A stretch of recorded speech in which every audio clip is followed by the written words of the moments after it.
melodic heavy metal.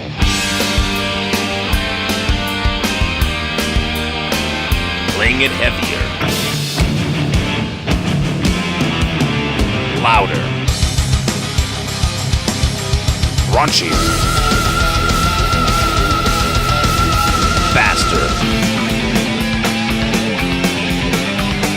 This is the Signals of Intuition.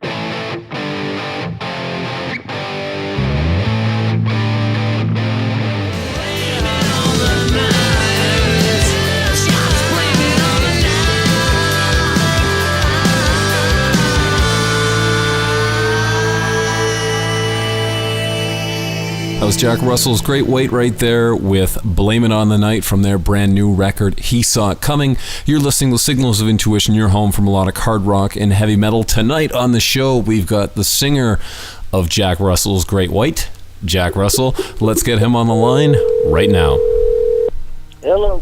Hey, Jack, how's it going? It's Brandon. Hey, good. I'm good right now. Everything's good. Oh, okay. Cool. All good. When I do these interviews, I love to start at the beginning, sort of as you as a musician, then we'll kind of build our way up to the new record and what you got going on now. So let's sort of start from the beginning. Where did you grow up and how did you get started in music? Okay, just so you know, this album is called what it is due to a pivotal moment in my life when I was 6 years old. And I'll get into that in a minute, but the song talks about my life, and I'll explain it to you as we go. When I was 5 years old, I wanted to be an archaeologist. That was my dream, and that's what I wanted to do, and that was it. And when I was 6 years old, my parents bought me the Beatles' Help album, and I remember it to this day, them giving it to me. I remember taking out of the wrapper and the shrink wrap and taking it out of the sleeve, and I remember putting it on my little record player. It was a little box, right? It had a folding lid on it, and you could play 45s, you could play 78s, you could play 33 and a third. Most people don't even know what 78s are. You know, those are those big, heavy vinyl records, you know, not acetate, which they call vinyl now. If you drop these, it just shatter in a million pieces. You know, it was really strange. Anyway, of course, I didn't have any. Well, my mom had 78 speeds in her record collection, but of course, I didn't have any. I had a couple 45s, but mostly albums. And I put this record on, and I remember it was the most amazing thing I'd ever heard. And then I had this feeling. I can't even describe it. It was like an awareness of vision of my future, a knowledge, let's say. I knew that I was going to be a rock star. I hate that word, but there's nothing better I can use to describe it.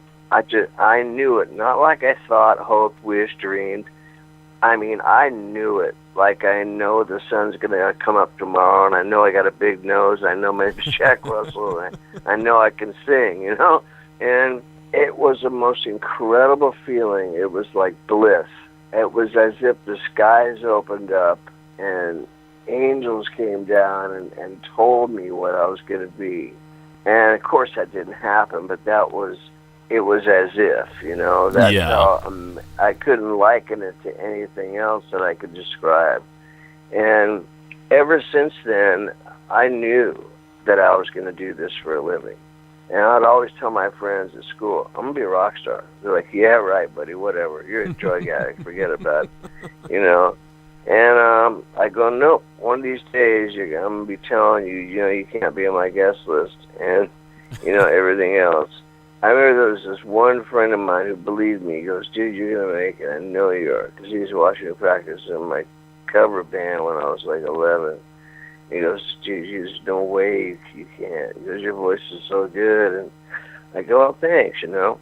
And it was weird because we moved when I was 10. We moved to another neighborhood, different town. And just so happens there was a guy, one day I'm hearing this music, and I'm hearing Suffrage City by Bowie. Mm-hmm. And I went out because it didn't sound normal, and I went out in my backyard, and I heard this guitar playing it. So the reason it sounded weird because it was just a guitar. So I got up the nerve to walk around to the other side of the block, and I walked up to his garage, and I knocked on the door, and he opened it up, and his name was Al Dykstra. And I said, hey, you play guitar really good. He goes, yeah, thank you. I go, hey, I sing. He goes, really? I go, yeah. So he gives him his microphone, and he plugs it into his amp, because he didn't have a PA, so he plugs it into his amp. Mm-hmm. And he's playing guitar, and I'm singing. He's like, wow, you really are good. And this was when I was 11. And he was like, 15. He was in high school, Yeah. And I go, we should start a band. I go, you know anybody? He goes, oh, yeah, man, I know this drummer, I know this bass player, I know this other guitar player. I go, well, let's get going, So we hooked up with these guys, and they were all into it. And we had this one rehearsal where we recorded it on a reel-to-reel. It was, those little reel-to-reels you do, like, Yep. I don't know. So we recorded All Right Now by Free. I remember I took it over to play for my dad, and he was all, oh, my God, you're really good, and blah, blah, blah, blah, blah. And I said, well, thanks, Dad. And he goes, what can I do to help you out here? Because I really think you found something here that's, that's really you could do something with. And I said, well, I need a PA system, and he goes, let's go get one. So we went down to the music store, and we instantly bought me a PA system, and we started playing, and then the drummer's dad said he couldn't play anymore. He didn't want him to band, and he had to concentrate on his studies and whatnot. So then I had to find another drummer, and we knew this guy named Bill Nichols. So he started playing drums with us, and then he was a really domineering character, let's say. And a couple of the guys in the band didn't like him. And I said, we got to have him. We don't have any other drummers, They go, well, I'm not going to be in the band then. So the bass player quits, and the guitar player quits, and my friend quits. So here I am with the drummer and me. And I go, you know any guitar players? He goes, yeah, I know a great one. So we got him in, and this guy was smoking. He didn't really know how to play, per se. I mean, the chords, he just kind of like figured them out, how to play them. But he wasn't playing them correctly, but it sounded right. So he was our new guitar player. And we got on his bass player that they knew, and we got him, so that was the band. So I ended up quitting the band because they didn't want to go originals. I'm like, look, man, that's the only way, and we got to get out and play. Oh, we're not ready yet. We're playing these little backyard parties for like $1 a head. I'm like, I can't keep doing this. We're not going anywhere. What label is going to be down at a backyard party and go, ooh, they play covers really well, I'll sign them. Yeah, exactly. We got to be playing our own stuff.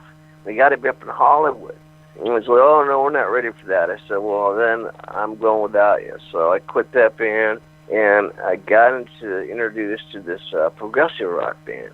I didn't really like their music, but they were playing up in Hollywood where I wanted to play, and they were playing original stuff. So I got in the band and was there for a while, and then they ended up booting me out for drug use.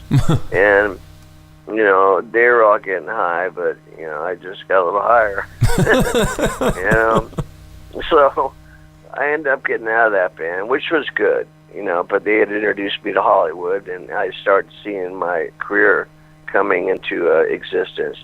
And I had been in and out of bands, and then I met this guy named Mark Kendall after 6 months of me having the flu, because I didn't want to play with him, And he was in like the crosstown rival band of the new band I had been in, and that was the band with Audie Desborough, our old drummer. Yeah? Yeah, and we played cover songs. And I said, oh, dude, I just got out of a band like this.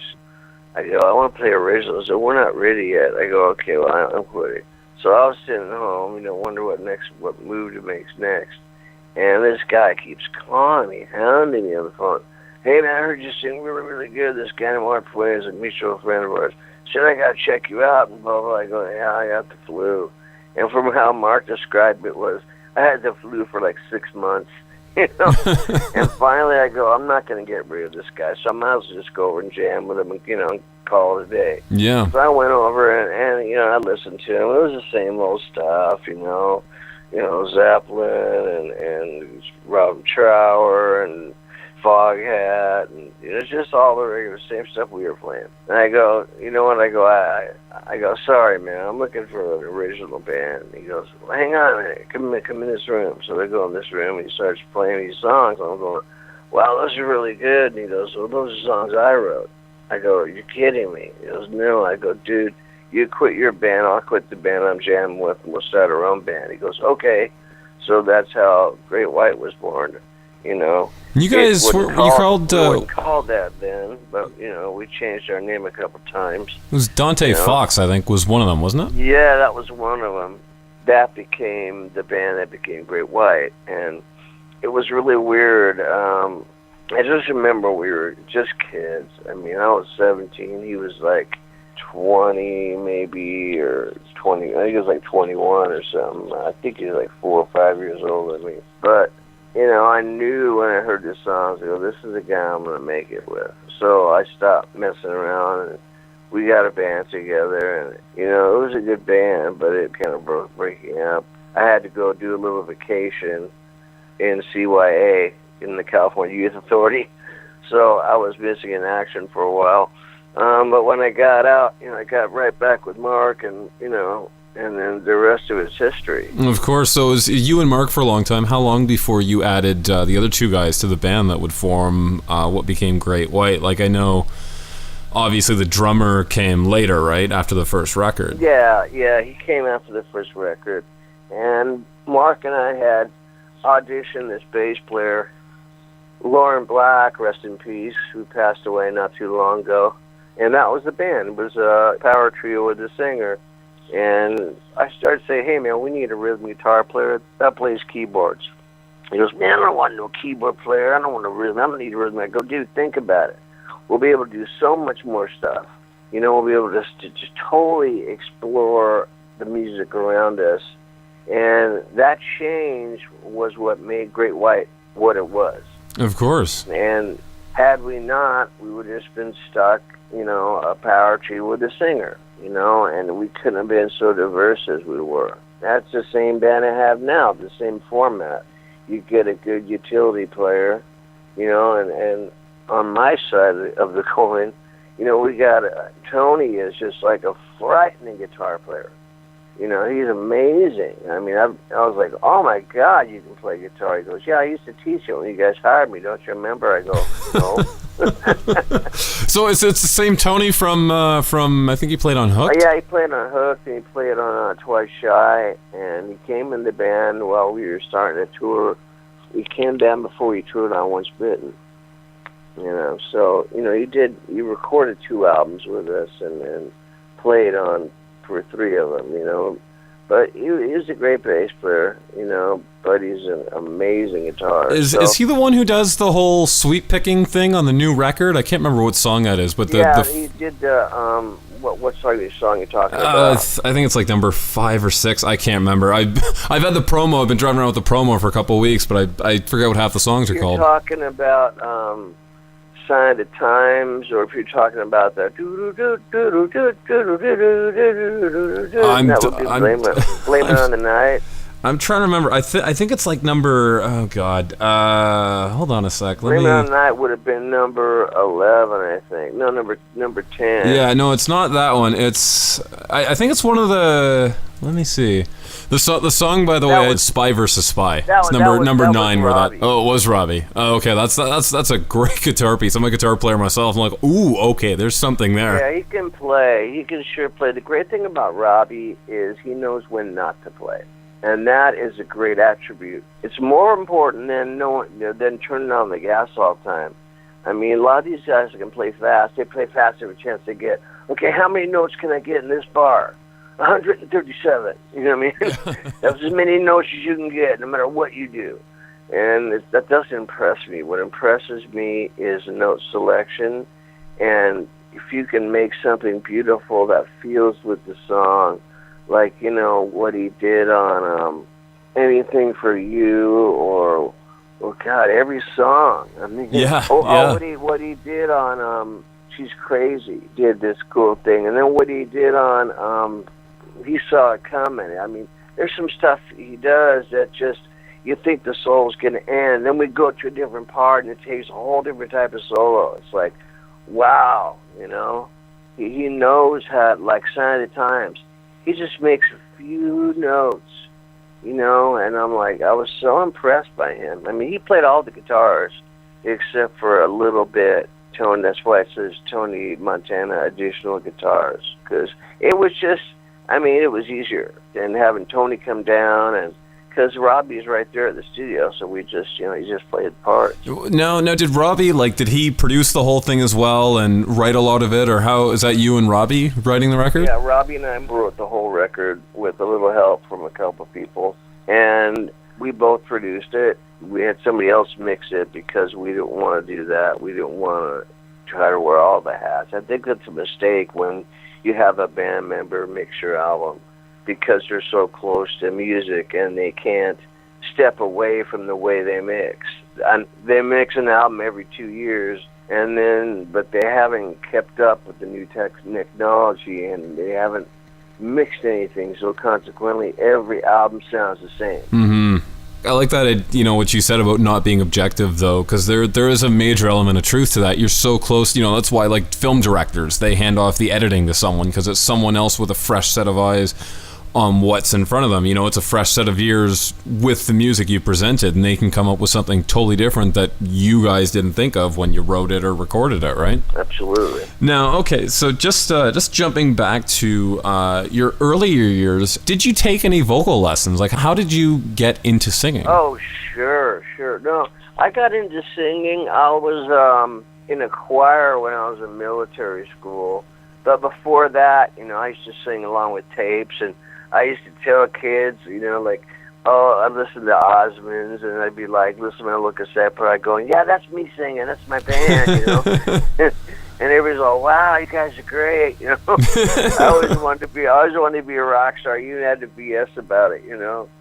And so I started singing. I went to military school, of all places, and I started singing in the choir, and that was my first experience with, you know, with like really singing. And then when I got into my bands, and then when I was in Great White, we started out, you know, when we had a tour booked with Whitesnake, our first tour, and then we come back to Judas Priest. Oh, wow. Okay, tell me about being on the road with those two guys, with those two bands. Okay, I'll tell you in this 1 second, though. You asked me about if I ever done vocal views. So I was never able to sing more than 2 shows, and then my voice would be blown out for 3, 4, 5 days.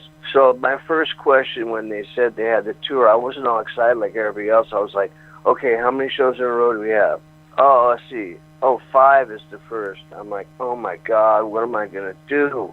You know, I can't sing more than 2 in a row. My friend Don Dokken, he goes, Jack, I got a teacher to go to. He'll fix you right up. So I went to this cat, and sure enough, he taught me these warm-ups and stuff, and I was able to sing, you know, every night. It saved me from a life of just horrible nights. So I took lessons for like, I don't know, 25 years at least. And at one day he goes, Jack, he goes, I got to tell you now, I've taught you everything that I know. And he goes, at this point, you should be teaching. And it reminded me of you have taken the pebble from my hand. Time for you to leave. You know. And I picture myself having to pick up this big barbecue. You know, these things on. And so I stopped taking lessons. You know, and I knew what I was doing. And I've actually taught some people. You know, and on the road I taught them, and I gave them a copy of my warm-up tape, and I told them how to do it. And they're like, they give me a phone call. Oh my God, this is so great! I can sing every night now. And I'm like, all right, cool. You know, I'm helping some people out when I can, you know. Your next question, the Judas Priest and David Coverdale, Rob Halford. David Coverdale was such a gentleman. He was really, really, really cool. Just a gentleman. And there was John Lord, right? John was in his band too at that time. That's right. Yeah, and Cozy Powell. And some of these people were, you know, I mean, they were legends. You know what I mean? Yeah. So some of the hotels we stayed in were literally these old castles that they had turned into a hotel, and They had like the piano bar, which used to be like a lounge for patrons to come out and sit at these long tables and drink ale and, just communicate and, party really, Yeah. So I remember one night we were down there and John Loeb was playing Deep Purple songs, And so I sat next to him on the keyboard and he was playing Sweet Child in Time. And I started singing it. God, he's going, God, you sing great, man. I go, thanks a lot. You play keyboards pretty good, too. He started laughing, And he gave me his number and stuff and his address, but I never called him because I didn't want to, Yeah. Sometimes you can get people give you your address just because, and then they don't really want you to call them, Yeah. But I had it in his hand. I still have it somewhere because it was in his handwriting. I thought, that's cool. So we sat and we played songs all night long, and it was so much fun. I got to know him. And then Cozy Powell and John Sykes taught me to play snooker. That is a hard game, man. And Cozy was really good at it. It was just funny. And then rest in peace him. I mean, he died in a car accident, I believe. But it was a great band. It was David Coverdale, John Lord, Cozy Powell, Neil Murray, Mel Galley, and John Sykes. That's amazing. I mean, you look at that lineup. Oh, it's insane. That is my White Stick. People go, who's the White Stick lineup? I go, that is the lineup that I will always remember.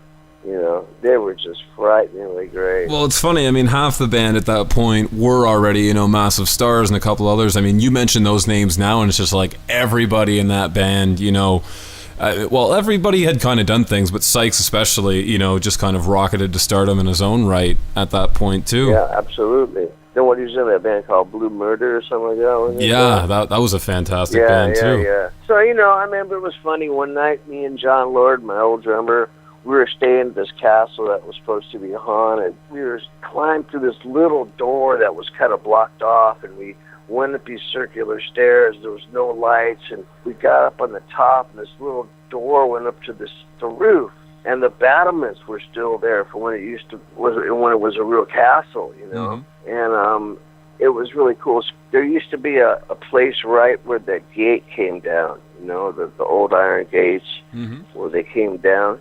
And right below it, there was a pit that was covered over in thick plexiglass. And they said that was a pit where people used to fall down into it and they'd throw burning oil on them and stuff. And that's supposedly where the king's wife died. She was killed by the king because I forget, some political thing. Yeah. And she was supposed to haunt the castle. So me, John Sykes, and my drummer, we had our crew guys. They used to, drive the truck with the equipment, and they stayed in different rooms. They stayed together all the time. So we got the key to their room, and they weren't supposed to get there for like 3 or 4 hours after we got in. So we went in their room. We started tying fishing line to the lamp. We were renting out this window that had like a little fold-down window at the top. Mm-hmm. And, we would tie like stuff too, so we knew what it was. And then we tied a spoon to the top of the window, so if you tugged on it, it would go tap, tap, tap, tap. This was behind the blinds, so you couldn't see it. And then what else did we do? We had all kinds of stuff moving, like the lamp would swing on the ceiling. Oh, yeah. And so we came back about midnight, me and John Sykes and my drummer, and there was a little crack in the window so we could see them, right? They were both in bed watching TV, and we started with the window tapping. Tick, tick, tick, tick, tick. And all of a sudden they start looking at each other. They're going, "Did you hear that?" We could see them, we basically knew what they were saying. And then we started the lamp swinging, and then they're really freaking out. My guy's like, he got the remote control, and he's like shooting it like at the thing, the lamp. And then we started pulling on what else it was. It was we had the spoon, we had the thing, and we had something else. Oh, it was something on the desk. We slid it across this desk really slow, and they're both going on. They ran out of the room, and we were laughing. We ran around the halls, and we saw them coming out of the side door, the exit, you know what I mean? And we're just laughing at them. They realized they'd been that they've been punked, you know? Yeah. Oh, it was so funny. Oh, we used to have some fun with those guys. But, you know, that was just shows you what a cool band they were. And then we got done with that, and then we went over to Niagara Falls, and we met up at Judas Priest. And I remember the first show, I was so sick. I could hear Niagara Falls, but I couldn't go see it because I was just sick as a dog. And we had our first show the next night, so, you know, I slept as much as I could, took all this medicine, and, you know, I was okay for the show, but it was really scary. I didn't want our first night to be me go out there sucking, you know? Yeah, exactly. So, man, you know, Rob Halford's in there, you know, how's it gonna roll? How's it gonna roll? And I'm in the other dressing room hitting the same notes. He comes there and he goes, God, man, I thought that was an echo of myself. And I was like all pumped up, going, yeah, dude, I sing as good as I sing like you know. So he used to hang out, and he was just a cool guy, you know. I remember one night we were at a bar, and he comes up and he puts his arm around me. He goes, man, you've got a really good voice. And I go, so do you, but I gotta tell you, man, I don't swing that way. He goes, oh no, that's all right. Don't worry about it. And he walked off, and I'm like, well, oh, I can see the headlines. Great White kicked off Judas Priest tour. You know, I'm like, oh no.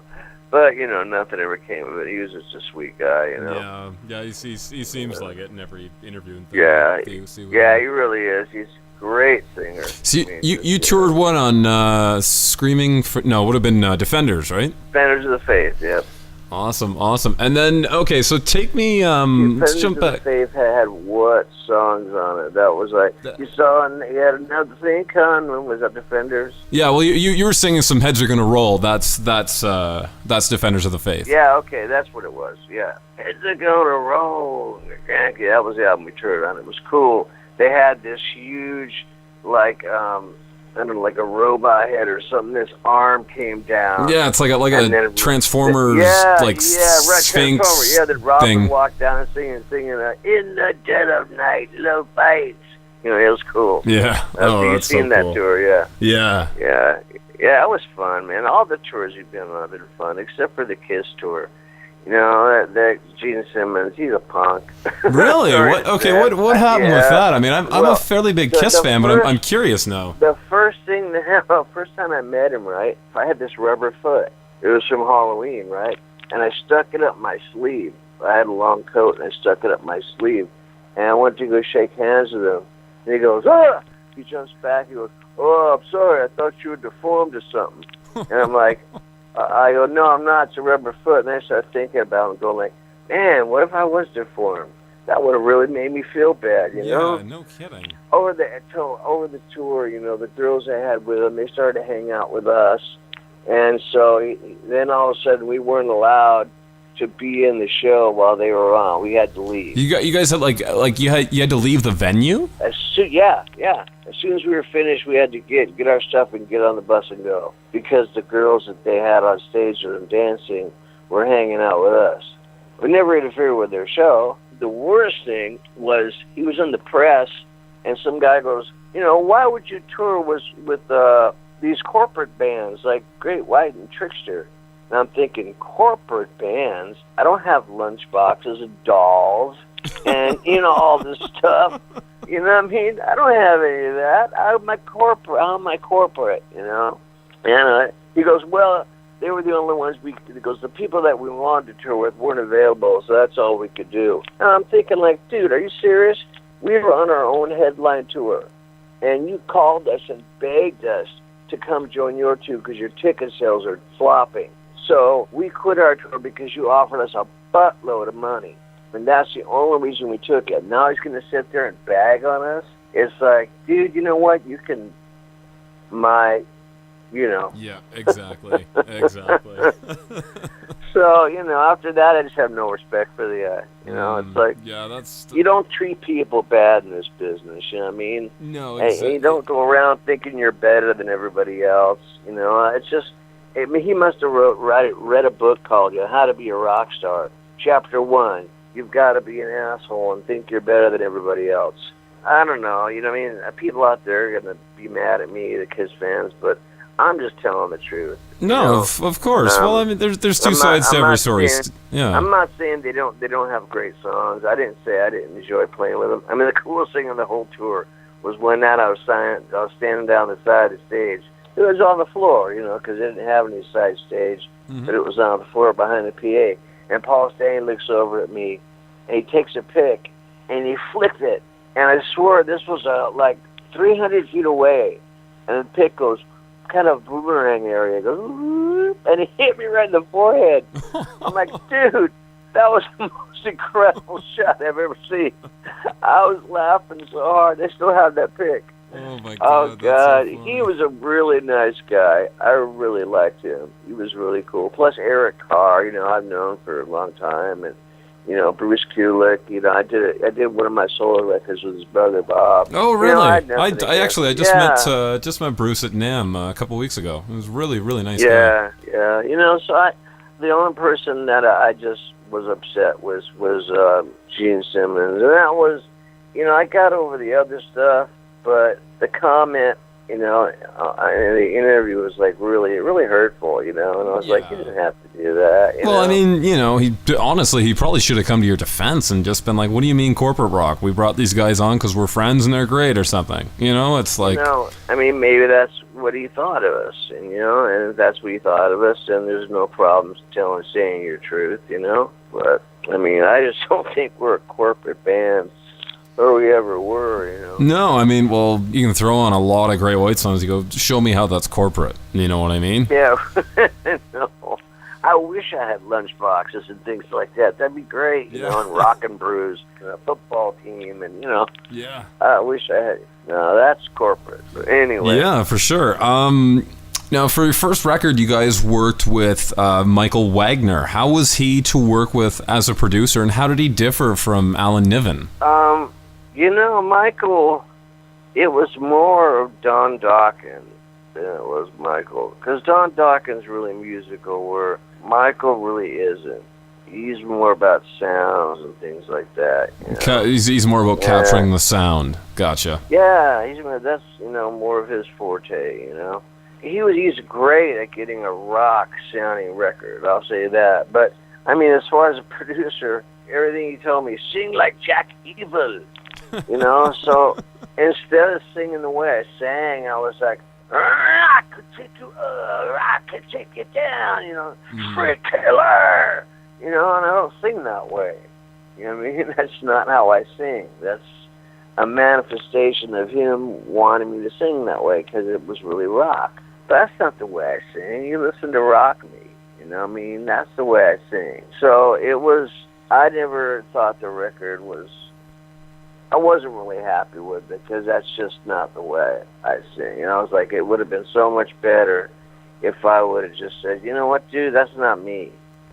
And I'm not happy with what you're trying to make me. But I had, I was a young kid, and I thought, anybody that was older than me or had more experience, well, they knew what they were doing, and I just didn't. So now that I do know what I'm doing, I don't sing like that. So, yeah, but he's a good guy. I've always liked Michael. Now, Alan Niven, you're saying he was more of a, hands-on musical producer in that sense. I mean, Alan had a lot of talents.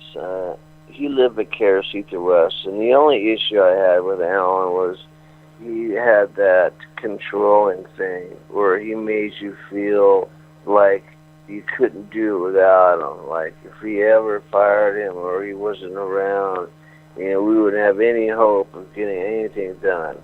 And, we had a showcase for us for John Kalodner. And he goes, after the showcase go out, John didn't want to sign the band. He thought the singer was too heavy. I'm like, what?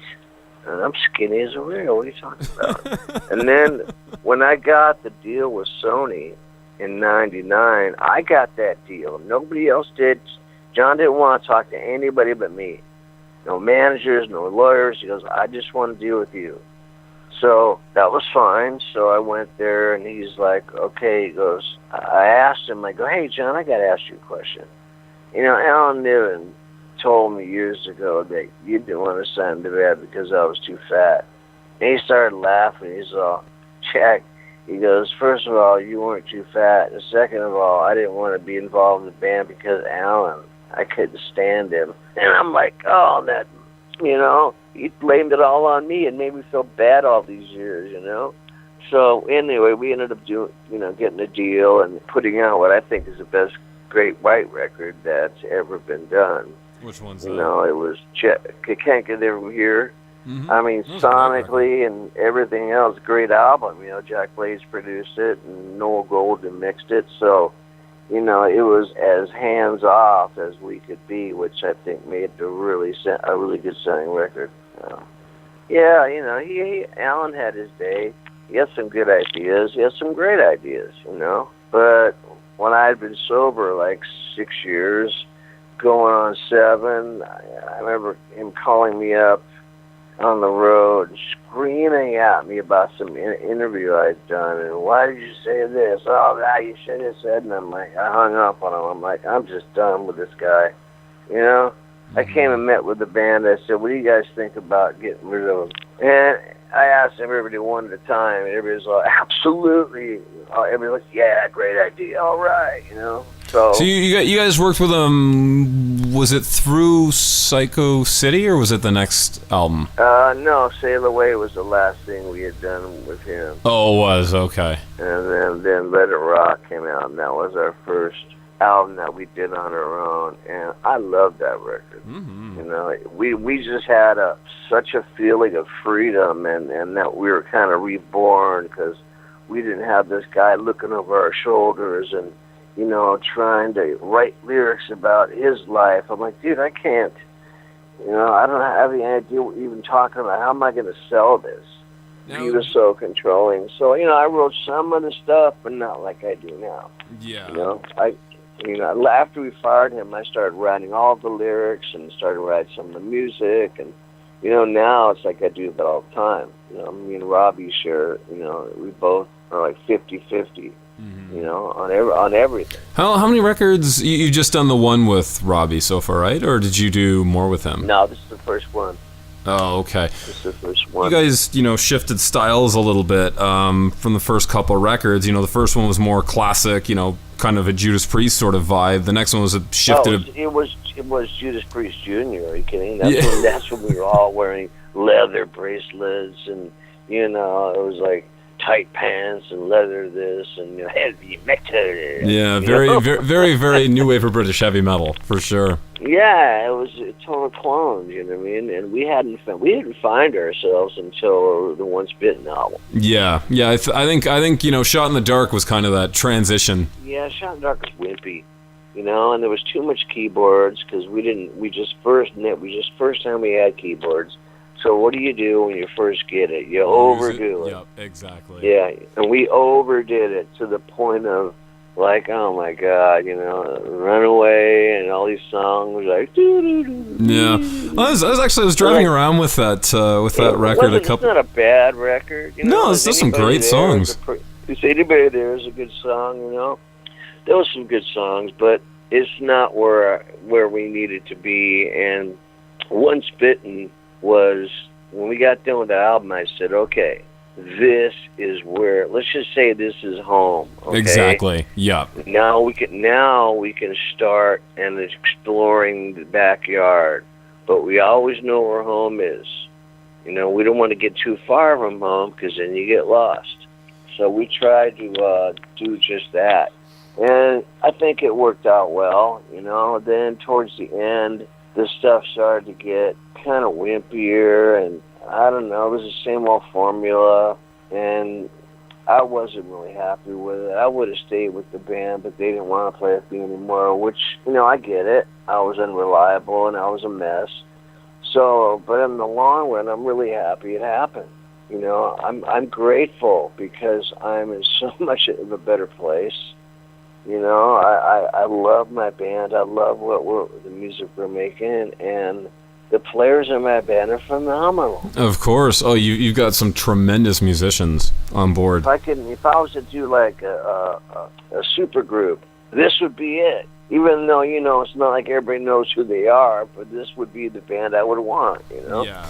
No, one of my favorite things you guys did was the tribute to Led Zeppelin album. In the past, you guys, you covered rock and roll on, I forget which record it was, one of the ones from the late 80s. But what kind of brought about the idea to do like a whole Led Zeppelin tribute show? Where did that come from? Well, we had finished our tour, and we were taking the bus, and we were on the way home. It was right around Christmas time, and I didn't want to stop playing, and neither did the guys. Were thinking, man, I could use some extra buck for Christmas, you know what I mean? Mm-hmm. So I thought, why don't we do this? Everybody's always begging for us to play more Zeppelin. Or, hey, why don't you do a show about Zeppelin? I'm like, yeah, right.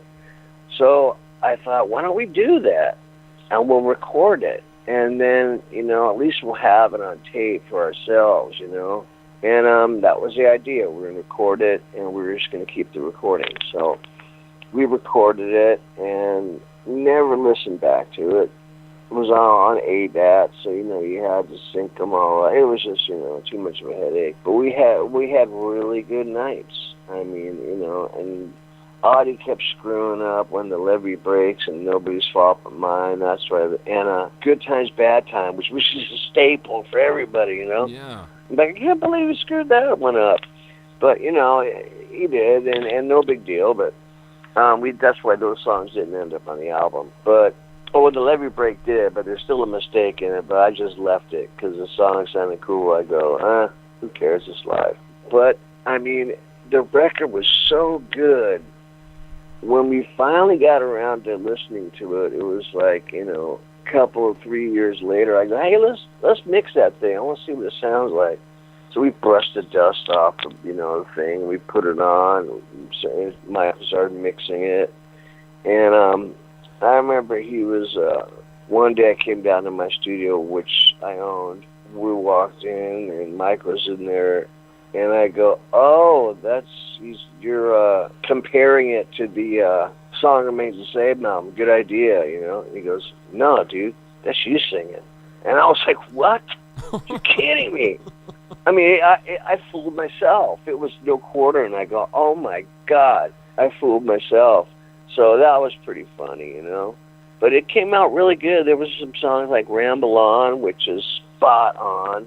I mean, it's really freaky that I can do his voice so well. No, you really can. You've got a serious Robert Plant quality to your voice. I think what it is we have the same timbre, which enables me to do that. I mean, it's kind of like I can do that with a lot of people's voices, And I think it's like not a ventriloquist, but like an impersonator. Yeah. Yeah, I mean, like Rich Schindler's go up there and do all kinds of voices. You're like, man, he sounds like John Wayne. Oh, my God, he sounds like Richard Nixon. You know what I mean? Mm-hmm. It was really, really fun. I used to love those guys, And that's kind of what it's like. But the neatest thing was, to me, it was like to be doing these shows, and you could almost feel what it was like to be those guys and have this catalog of these great songs and just playing them in front of thousands of people, and it really felt weird. And that was a great decade, the 70s. Yeah. When did you guys initially do that tribute to Zeppelin thing? Like, when did you do the live shows? It would have been 95 or something like that, because it was after Niven.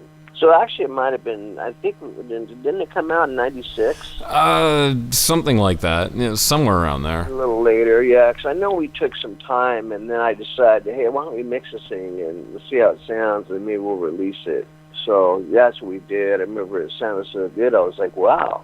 We took some tracks from one show and some tracks. Mostly it's from Bakersfield, our third show. But we just put the Galaxy, I don't know why we did, just because, But you hear me go, Merry Christmas, Bakersfield. I'm going, wait a minute. He doesn't even know where he's at. Yeah, it was a fun record, I still listen to it and just laugh. Like, wow, that was cool. Like, Since I've Been Loving You, I just love that song. Oh, that was, that's one of my favorites on that. That was a great cover. That was fantastic. Thank you. Yeah, I love that song. So like you kind of alluded to in the mid 90s, what happened with Great White? Were you fired? Did you just say I've had enough, or? No, this was actually in 1999. Yeah, or 2000. No, it was 2011. That's when it was just December 11th, 2011. Nobody was getting a hold of me. I was trying to call them. Nobody would call me back. I mean, I'm in the hospital dying, right, for all intents and purposes, in a coma, and nobody called my wife even to say, is he okay? You know, I mean, I heard, a lot of really bad stuff I don't want to get into, and but suffice it to say, they didn't want to play with me, and, I don't blame them, but it's just the way they went about it could have been a little more manly. Somebody could have called me and say, look, dude, we don't want to play with you anymore. Not ignore it, and it'll go away. I mean, I fired every single person. I fired Michael, I fired Audie, everybody else I've had to fire because nobody else wanted to. And it's like, dude, all you do is pick up the phone, text me, anything, write me a letter. I don't know. That was the thing that hurt my feelings the most is, Mark Kendall, my best friend of my whole life, wouldn't even write me a letter saying he didn't want to play with me anymore. So, it is what it is. I'm over it. I love my new life. I love my new band. I love the music that we make together. So I believe in predestination. I believe everything happens for a reason. And, I'm happier. I'm sure they're happier. So, as long as everybody's having fun and making music, and I'm sure that's all good. Yeah. No, that's it. And sometimes, you play together so long, sometimes a break is just what's needed. It seems like a lot of bands are doing it these days, and you know what? Some of those bands, both parties are putting out the best music they've ever done. You know what? You're absolutely right. You're absolutely right. Because once that relationship is severed, you're not going to get the best out of anybody. No, exactly. And if you try to shoehorn people back together, it just breeds resentment. And it's like, well, it's the magic's not there anymore. No, absolutely, So, I think even if they said, "Hey, let's get together again," I'd be like, "Let's not." Right. Let's not. Tell me about your two solo records, particularly the two. I love "Shelter Me." Thought that was a great record. Yeah, that was. That was me. Actually, what's funny about that is two songs from that album. Well, actually, no. One song from that album was supposed to be a Great White song, and one song from that album was supposed to be on my solo album. No, one song that Great White did was supposed to be on that solo album. I brought down Shine On to the studio for the band, but Audie couldn't play the drum beat. And it's just... It's a shuffle beat. Yeah. I remember sitting behind the kit going... I go, dude, just like this. I go, I'm a singer. Why am I playing this? And, so I said, hell with it. I'm just going to put it on my solo album.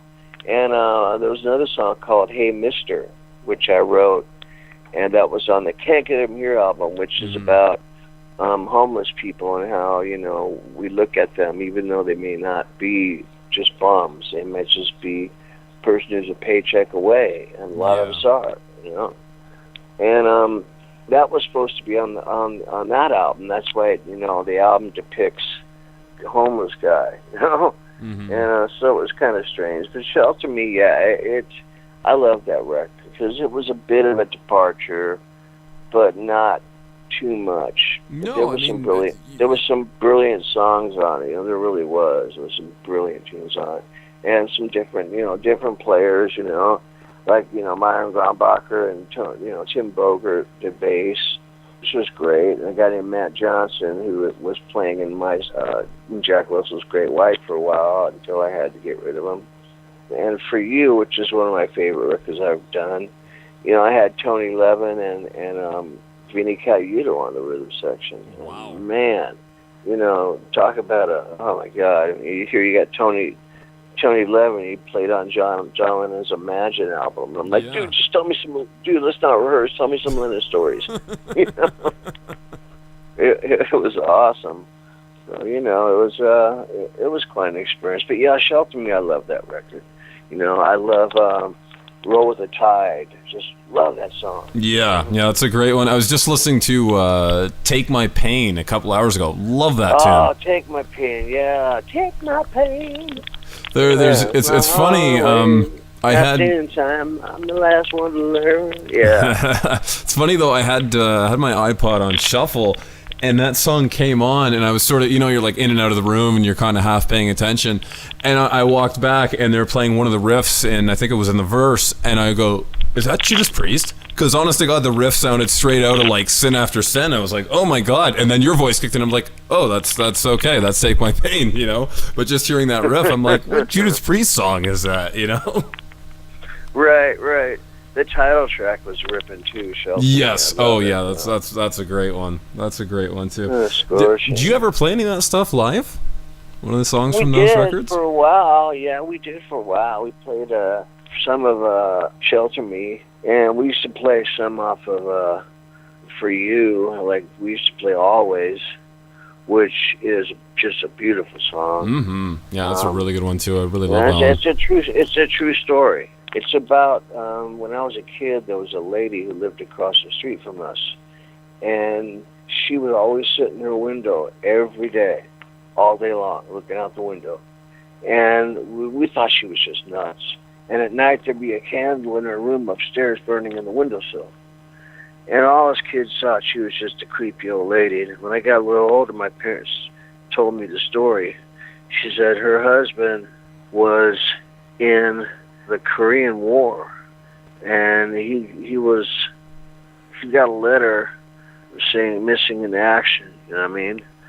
So she was just waiting for him to come home. And I had imagined, what it must have been like, So the story just came, and that was a song I wrote with one fluid thought. I sat there in my room one night, and I just started thinking, this is, of course, when I'm older, before I did the album, and I just started thinking about it.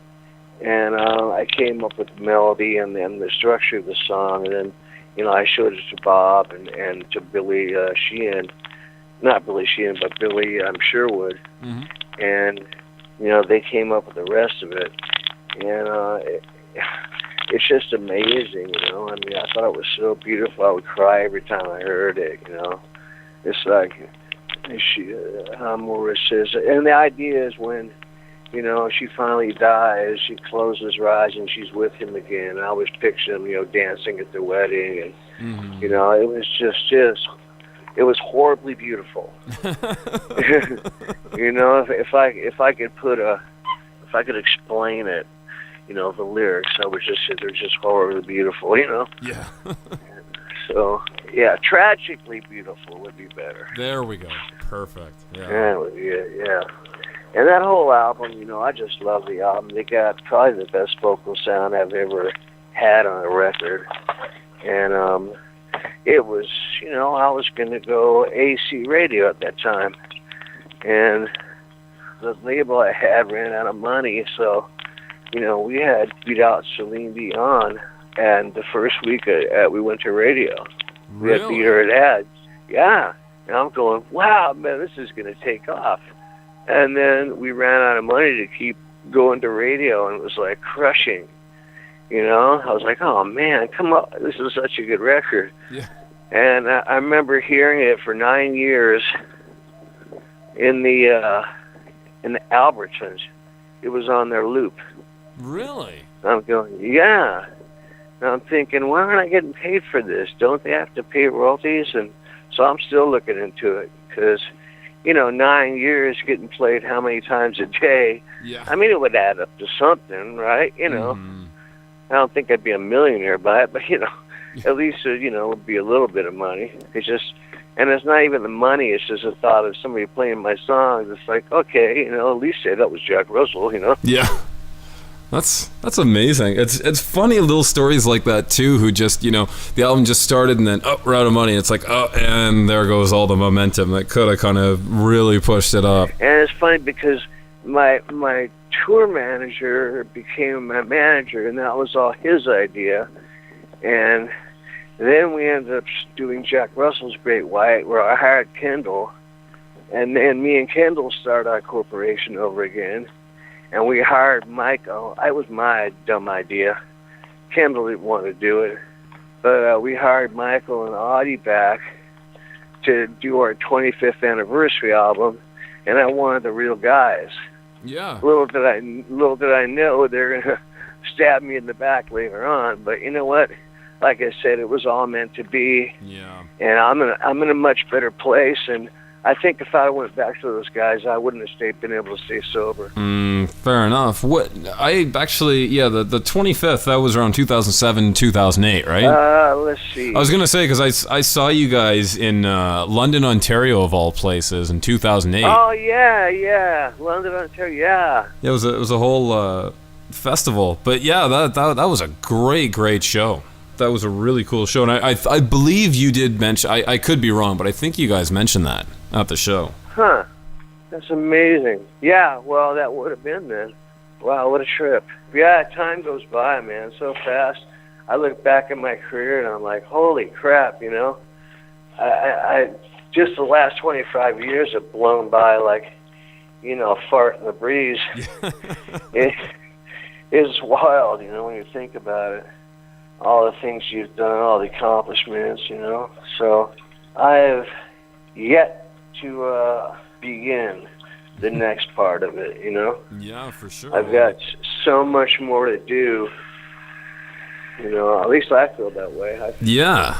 Okay, so tell me about this new band. Like, when did the band initially come together? Did you kind of assemble it around the making of this record, or have you guys been touring, doing things for a couple of years now? We had toured with it. I mean, initially, you know, I put the band together, you know, with the idea of performing and recording and just having a real band, not having Jack Russell and the so-and-sos, you know. I mean, it was going to be a band. And problem was, at first, I used some old people, and it's kind of like a marriage, you know. Sometimes it seems like a good idea to go back and start over, and, oh, okay, we'll fix this, and we'll change that, and, you know, it never works. So people that I thought I could work things out with just didn't work out, and one of them was a friend that he brought in, and that didn't work out. And then another one we tried didn't work. I mean, it was pretty much a revolving door for a while until Dan got in the band, our current bass player, our forever bass player. And then I knew that this is a band that I wanted to have for the rest of my career, you know. And I just said, hey, okay, let's get ready to record. So I talked to my manager. I said, get us a deal now, because I want to record with this band. So Robbie and I started writing, and Tony had some ideas, and our bass player, he had some ideas, and we used, you know, one of his songs that he had written partially, and then we used a couple parts of Tony on one or two songs, and then the rest of it was Robbie and I. I mean, we just have a real connection. That is, we don't have to struggle. It was just there from the beginning, you know. Either you have that connection or you don't. You know, it's like Plant and Page or Tyler and Perry, and you know, the list goes on. You know, Jagger, Richards, and, you know, Peter, Paul, and Mary, Simon and Garfunkel, you know. But, I mean, there's obviously, there is just chemistry that works. Right. And this was one of those situations. And, like, you know, Mark and I had it to a degree, you know, but it was different because he wasn't really a lyric guy. And so, you know, we stuck to what we were good at, you know. Right. I mean, like, I wouldn't take a guitar and start playing a part because, quite frankly, I can't play, you know. So, I mean, if I came up with the music part, which I often did, I would have to go like dun dun dun dun dun dun dun dun dun dun, you know. Yeah. And You don't play guitar, but you just kind of like work out sort of melodies and you know, chord ideas and that kind of thing. Right, and I just, you know, I kind of hum it to them, which is, you know, hard because it's hard. You can't really hum a chord. Yeah, exactly. You know, yeah. If I had another 5 sets of vocal cords, I could do it. But since I only got 2, you know, I could just do one note at a time. You know, But the thing is just like Mark did it, they understand what I'm saying. So, it makes it a lot easier to translate an idea. And for some reason, this chemistry really worked because it was a true collaboration. Right, you guys, you were both involved in really bouncing ideas off each other and that everything. kind of thing. It wasn't like, okay, I'll write the lyrics and the melody, and you write the music, and that's the way it goes. You're a guitar player, and that wasn't the way it went, because once I realized the guy really could write lyrics, and he could come up with some melody ideas, I kind of let go. I had to let go, because it was just for the betterment of the band. Like, if I had an idea and he had a better idea, I'm not going to go, wait, no, it's my idea, so, ego says that we have to use mine. So I had to drop all that and change my way of thinking, and him too. He had to, here's a guy as a singer showing him how to play guitar, like some riffs in a solo. I'd tell him, okay, this guy, whatever the case may be. Yeah. And a lot of times he would use those bits. I'd be listening back to the song and I'd go, whoa, you used that, what part I had? He goes, yeah, it was great. And I'm just thinking, well, that's pretty neat, So, yeah, it was a true collaboration in every sense of the word. And then this new album, like, you've got a lot of diversity on it. There's hard rock, like Blame It on the Night, Sign of the Times, that kind of thing. And then you've got more, funky kind of pop songs like She Moves Me. One of my favorites, by the way. I love that tune. You've even got an a cappella song with Godspeed, which was a really interesting tune in its own right. Where did kind of all this, where did this sort of really diverse album come from? Well, it comes from Amazon, and you can get it on. That reminds me, I got to tell you this. We were doing a Bob Coburn's, show, Bob Coburn's, and the first question that came on, this kid goes, how come all your records have covers on them? I go, well, it keeps them from getting scratched. It was hysterical, right? So the next year we're doing this same show, and I'll be damned. The kid goes, how come your records have covers on them? I go, we all look at each other laughing. I go, keeps them getting scratched. And we were just dying. The kid had no idea why we were laughing so hard, It was like, no way that was possible. And he totally asked you the same question 2 times in a row. Yeah, right. I don't think it was him, but I think it was somebody else. That's what made it even more funny,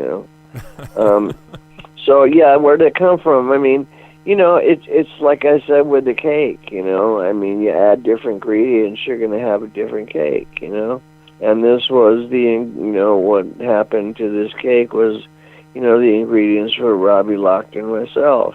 So it made for a better cake, Yeah, I mean, it's a very interesting listen, because one song, is you kind of go through all these different changes, which makes for a really, really interesting record, as opposed to just you've heard one song, you've heard them all. You know what I mean? Yeah, I do know.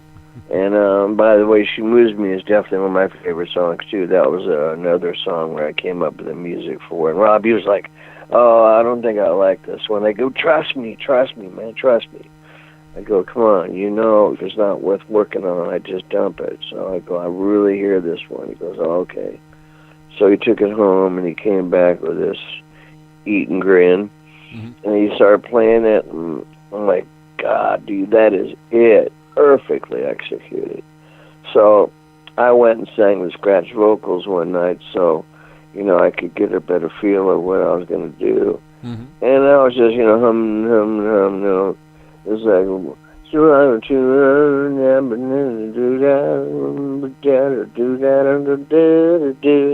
and then we got that little part after the solo, during the, or I can't remember what it is, it's right before the solo or somewhere after the solo, where it's that little space where I rap. Yeah, the little rap part, I was going to say. I was like, I never thought about it, I never thought about it. All just came flying out of my mouth. So that was just kind of like too many things to do. That was as you were demoing it, you just kind of did it, and after the fact, you're like, okay, let's keep that. Yeah, and that's so funny. It was just,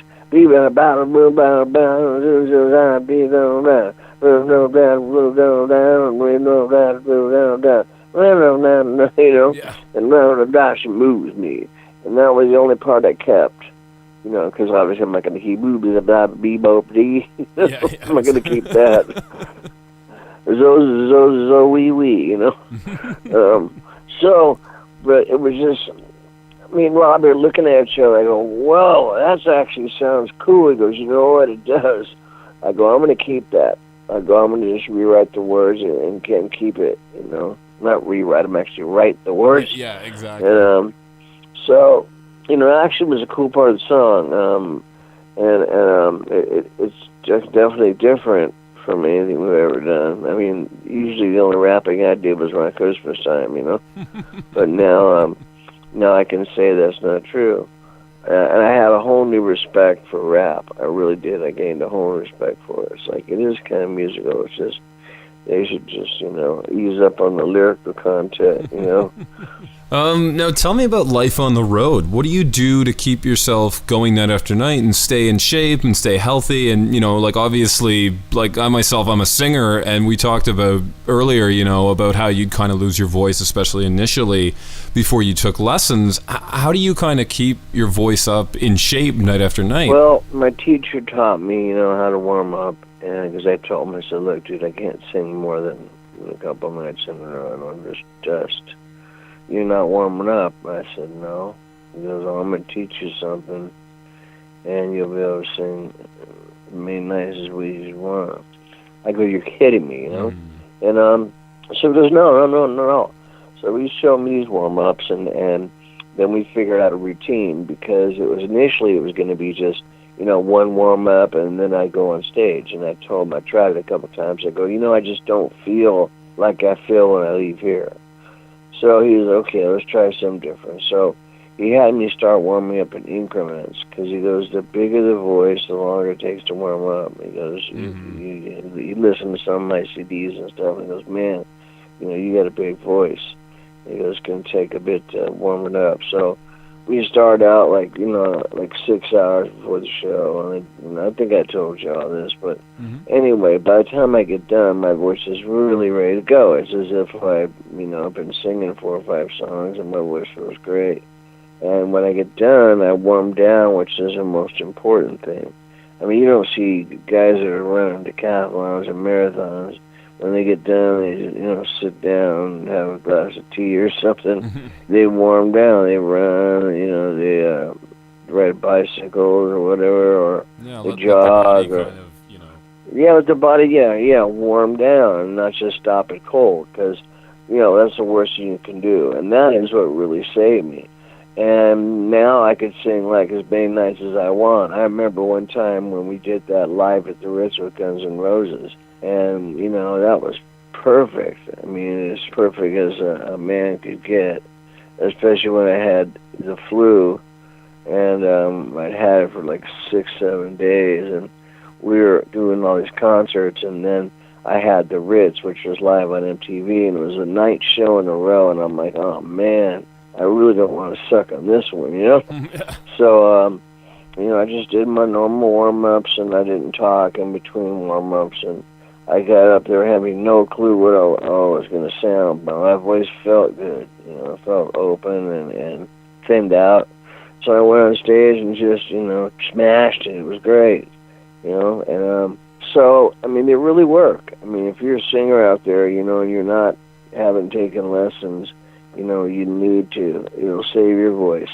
Yeah. It'll really save your voice, and you got to really check out your teacher. I mean, my first vocal teacher was a guy in Downey, and supposedly he was really good. And he was doing these things like 9 lame men limp along the meandering lane. I'm like, really? Is this really going to help me? So I ended up leaving him. I just couldn't stop laughing when I was warming up. And I found out that he was just not a really good teacher. I could have told you that. So I ended up getting away from him, and then I didn't do lessons for quite a while after that, because I was just stunned by the poor quality of the lesson. When I finally found my teacher that Don turned me on to, he was just great. He knew what I needed. And, like the last time I went to him, he goes, now it's time for you to leave. You've taken the pebble from my hand, Kane. Yeah, you took the pebble from my hand and flicked it in my eye, The only thing I don't have are scars on my arms, from having to lift up, a pair of vocal cords. Yeah. Yeah. I'd be like, yeah, hell with that. Catch. Yep. Now, how's your tour routine today from when you were younger? Do you still do essentially the same thing, or? Same thing. It's been working for 30-some years, so I'm not going to change it. If I went back to some other ones, I wouldn't get a new one. I'd feel really uncomfortable. And this one works. I feel really super warmed up. Do you because I know it can be difficult to sleep on a tour bus and so much. Do you take a nap before the show, or what's a typical day like on tour? No, I couldn't do that. Typical day now is going to the airport and getting on a plane the night before, getting into the hotel sometime early in the morning, 1 or 2 or whatever. My guitarist and I like to wake up and be in the city we're playing in. And I don't want to get there on the day of the show because I don't get enough sleep. So we get in, we go to bed, and I get up and I start my routine. So the other guys come in the day of show because they don't have the same kind of routine that I have. My guitarist, he's also a tour manager, so he's there to babysit me and make sure I get my key and send some food, I want a cheeseburger 3 a.m., I'm not going to go get it, Yeah. Oh, man, so, it's been pretty much the same way my whole life, in the music business. I mean, it's I don't know, it's not really an ego thing, it's a lazy thing, It's like, look, dude, I've already got my clothes off. I'm just in boxers. And I got to put my pants on and my socks and my shirt. Oh, man, I don't want to do that. It'll really affect my voice for tomorrow night, That's how I used to get out of mowing the lawn when I was younger, I'd be like, oh, Dad, every time I mow the lawn, my voice gets all messed up. Okay, no more, you don't mow the lawn anymore, that's for sure. I'd be like, yeah. Then I used to work at his machine shop. I had the whole band working there, right? Oh, yeah. It was this big old plant, and they were building, stuff for nuclear power plants. So, the tolerances had to be exact. And I'd just be looking at these sheets, 11,000 holes in them, and I was just take this gauge and go around and measure every one of them, and I'm like, this is stupid. So I would just look at the ones, and if they're obviously need fixing, and just circle those. So our production went up by, 75%, just because I was going, that one's okay. This stuff was crucial, nuclear stuff. So, old Chernobyl Jack is out there. Yeah, there you go. That looks good. Oh, man. Oh, my goodness. Oh, man. It was, those are the days, I'll tell you. Yeah. Now, are you guys touring for the new record? Oh, yeah. We're playing. We're not even near being close to having our summer filled up yet. Oh, okay. I was going to say. Yeah. Do you know, are there plans for you guys to play either Detroit or maybe Toronto, or hit some dates in Canada? Well, I know we'll definitely want to do Detroit. I would love to get over to Canada. I love it over there. I love the country. The people are great. I don't say that, I'm trying to blow smoke. I really believe that. Mm-hmm. And, you don't see country like that very much. I live in Los Angeles. I think there's one tree where I live. Yeah.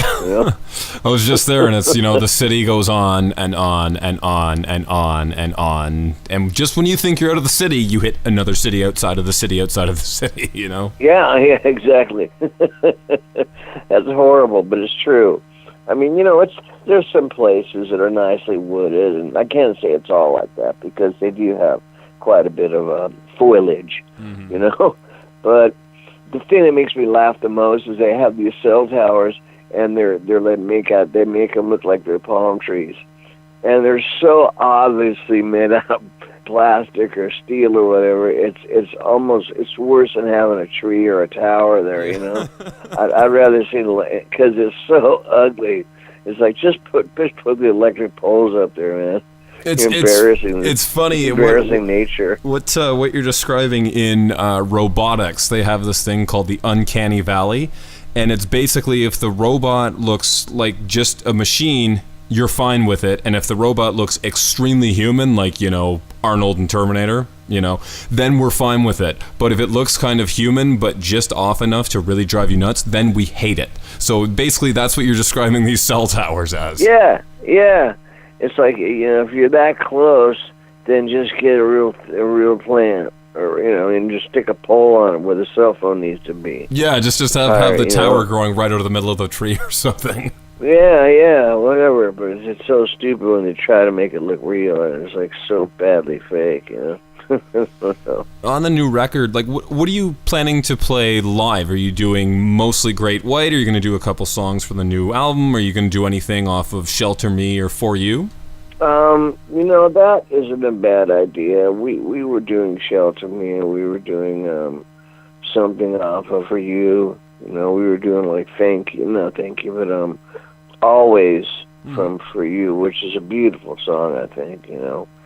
And yeah, we were doing Paradise off of For You sometimes, and then we were doing Shine On off of Shelter Me, and we'd do Shelter Me sometimes, or Take My Pain sometimes. Yeah. Songs like that I would generally throw in. But now we have a new album, so we're actually doing 3 songs off that. We're doing She Moves Me, Sign of the Times, and then My Addiction. You know, we don't want to do... You know, we're not one of those guys that want to spend an evening with and play nothing with the new album, you know. I mean, don't get me wrong, I'd love to, but, you know, you got to be smart. I mean, I think 3 is even a little bit too much, because it's like now it's like a 2-hour show, which is, you know... That's a lot of singing. Well, yeah, and on top of it, too, I mean, when you've got a discography like yours, it's like, okay, you know, I mean, you've got, you know, the people who want to hear, obviously, you know, the hits, and then you've got people like me who go, are you going to play On Your Knees, and you're going to play, you know, Shot in the Dark, and all the rest of that, so it's like between all that, and then... do On Your Knees. Oh, good. Oh, yeah, that one's one of my favorites. I love that tune. That actually breaks down into... We do a part of Achilles' Last Stand in that. Oh, cool! And then it goes back into On Your Knees. Yeah, it's pretty cool. Yeah, that's a great tune. I mean, you know, it's hard too because I mean, the first album obviously didn't do, you know, what Once Bitten or Twice Shy did, but I mean, there's still some really cool tunes on that one. That was because of the record company. Yeah. You know, they we you know, the whole town wanted to sign us. And mistakenly, my manager ended up going with America because it was an English president, so you know, he had a hard-on for that because he's English, and he didn't realize that the head of A&R wanted the president's job. So his agenda was to, you know, take the most wanted band in LA and just destroy them, and then blame it on the president. Which he did, and he ended up getting the president's job after that, and we ended up flat on our face, having to make another album on our own, which got picked up by Capitol, their sister label. I mean, you know, if that wouldn't have happened, we probably could have, and let's just say if that record would have been a success, we could have cruised all through the 80s like our contemporaries did. But, you know, if, woulda, shoulda, coulda, doesn't really matter. Yeah, exactly. And I mean, you know, what ultimately happened is pretty amazing too. It lets you guys sort of stretch your wings instead of just being caught in that classic metal mold. It's like you guys, you know, have such a diverse catalog because of kind of sort of the failure of that, not really failure, but, you know, not living up to expectations, obviously, of that record. Yeah, you know, you're absolutely right. You know, everything that happens is meant to happen. You know, we may not understand or like the reasons it's happening, but you know, maybe later on you do. Definitely would have been a different band had we been successful then. You know, we would have been just another, you know, heavy metal band, and we wouldn't have been able to get out of that. once you're like Metallica and you get successful like that, you couldn't come out with an album like Rock Me. What are you doing? You know? Well, it's funny because that may have been what enabled you guys to survive as well, really, was that change in direction. To go and do, Rock Me and all those kind of songs that you did, in addition to the heavier songs, Yeah, absolutely. Yeah, it was a natural progression, which happened due to the fact of all these, it's a domino effect, you push one over, and that's pretty much how I look at it. Yep, exactly. So you guys have this new record out, you're going to tour. Are we going to get another record out of you guys after this one? Oh, yeah, I plan on keeping making records until I just can't do it anymore. To me, there's a lot of bands out there of our genre that just don't make records. They're like, what's the point? We don't see any money, blah, blah. And so, to me, it's like I have to make records or I'm going to explode. Yeah, it's just part of you. Yeah, it is, and it's very therapeutic and cathartic. If I didn't have that, I'd probably literally go bonkers. It's like having the world's biggest psychiatrist. Because it's funny. I won't say anything to one guy, but I can tell my problems to the whole world. Yeah, it's pretty strange. This is true. Just so long as it rhymes, yeah. right? Yeah, right. As long as it rhymes, yeah. It's got a good melody to it. Yeah, I can sing it. Yeah, so I don't know. I'm one of those people that have to keep creating. Without creation, there's no change, and everything's gonna be the same. And I don't want that. I don't want to be singing, one spitting twice shy for 50 years when I could write my own songs. Not that that's a bad song, and it did well for us, extremely well. But there's other songs to sing, and there's other days, and hopefully the future is going to be, really good for us. And, I have nothing but positive energy right now, and I think the creative process is what really keeps me thinking positively and living my life to its fullest. Mm-hmm. Is there a timeline for the new record, you thinking? Maybe like 2019, maybe, or? I'm not even thinking about it right now. You just know you plan on doing another, and it'll happen when it happens, kind of thing. Oh, yeah, absolutely. I know it'll happen, and when it's time, we'll know it's time. It won't be any big, what do you guys want to do? I don't know, let's throw some darts at a dartboard and see where it lands, It's, I just think, like everything else, I will just know it somehow. Blame It on the Night as well. Right, yeah, you like that song, huh? That's the first one I heard. Yeah, I was playing that one a couple months ago, and it's like, oh man, this is so cool. I can't wait for the album. And I finally heard the record a couple weeks ago. I'm like, okay, this is great. Yeah, I was really, really impressed with the new record. Really dig it. Thank you very much. We worked really hard on it. Yeah, considering we were hardly working. No, it wasn't as quick as I like to say. We took our time on the songs, and Robbie spent every moment he wasn't with his child or doing something with the family that he was on that tape doing guitar parts, doing harmonies, and I wish we lived closer to him because it would have went a lot quicker. But it was worth the wait. The record came out great, and I'm really happy with it, and the band's really proud of it. So yeah, for a debut album, it's good. It's going to be hard to follow. Yeah, I hear you. But you know what I mean. You guys are off to a great start. So I'm really looking forward to what you guys have coming up next. So congrats on a great record. Very much. Thank you, sir. I appreciate it. So yeah, and I appreciate your time, and no, I don't mind it at all.